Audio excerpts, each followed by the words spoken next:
Bismillahirrahmanirrahim. Assalamualaikum warahmatullahi wabarakatuh.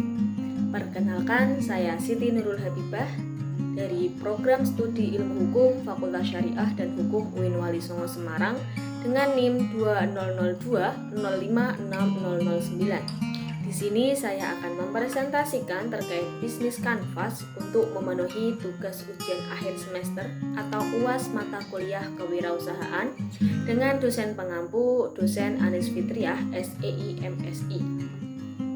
Nah, teman-teman, sebelum saya menampilkan bisnis model kanvas yang saya buat, saya akan memberikan pengertian sedikit terkait bisnis model kanvas itu seperti apa. Jadi, bisnis model kanvas ini merupakan strategi manajemen dalam perusahaan untuk memetakan target konsumen, keuangan, dan infrastruktur secara sederhana dalam satu halaman saja. Tujuan adanya bisnis model kanvas ini untuk membantu para pemilik bisnis atau entrepreneur untuk memetakan dan mengomunikasikan aspek-aspek kunci dari model bisnis mereka dengan cara yang mudah dipahami oleh orang lain. Dalam bisnis model kanvas ini terdapat 9 elemen yang harus dipenuhi. Yang pertama yaitu terkait dengan customer segment, kemudian yang kedua value proposition, yang ketiga channel, yang keempat revenue stream, yang kelima key resources, kemudian yang keenam customer relationship, yang ketujuh key activities, yang kedelapan key partner, yang terakhir yaitu cost structure. Nah, berikut ini adalah bisnis model kanvas yang saya buat, teman-teman. Hal ini berkaitan tentang minuman kekinian, yang mana di sini minuman ini saya menyediakan berbagai banyak varian minuman, terdiri ada tea series, original series, boba series, Yakult series, yogurt series, dan squash series. Nah, langsung saja saya mempresentasikan terkait 9 elemen yang akan saya perlukan dalam bisnis model kanvas ini. Untuk yang pertama yaitu terkait dengan key partner. Siapa sih yang menjadi stakeholder yang berkaitan langsung dengan operasional usaha saya? Yang pertama yaitu supplier, yang mana saya membutuhkan supermarket untuk membeli bahan-bahan baku untuk memenuhi kebutuhan yang saya perlukan dalam membuat usaha ini. Kemudian yaitu agen isi ulang air mineral, yang mana karena ini bisnis saya berkaitan dengan minuman, jadi saya memerlukan agen minum untuk berpartner dengan saya. Kemudian yang kedua yaitu terkait dengan key activities. Apa sih key activities itu sendiri?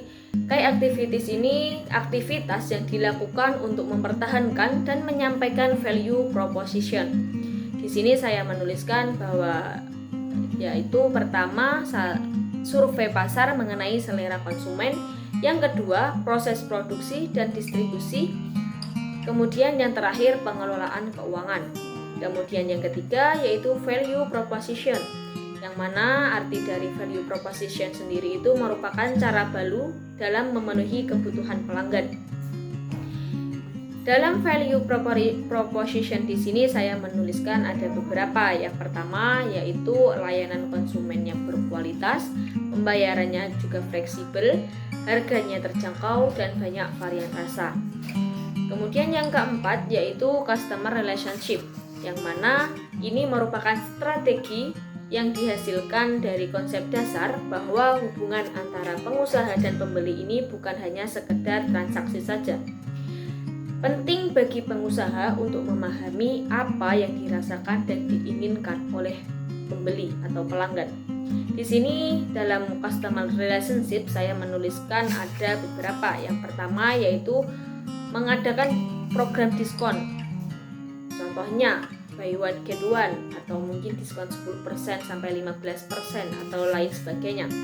Yang kedua yaitu memanfaatkan sosial media untuk mengenalkan produk melalui WA, Instagram, TikTok, dan juga Facebook. Selanjutnya yaitu terkait dengan customer segment, yang mana ini merupakan segmentasi pelanggan agar tepat sasaran. Di sini saya memetakan ada 3 poin, yaitu yang pertama usia 7-45 tahun, kemudian pelajar, mahasiswa dan juga pekerja, dan yang terakhir yaitu pecinta minuman yang kekinian. Selanjutnya terkait key resources, yang merupakan aset yang dibutuhkan untuk menawarkan dan menyampaikan value proposition. Di sini saya membutuhkan karyawan untuk membantu, kemudian ada kendaraan untuk membawa bahan-bahan yang diperlukan, dan yang ketiga yaitu internet untuk promosi dan untuk penjualan online atau e-commerce.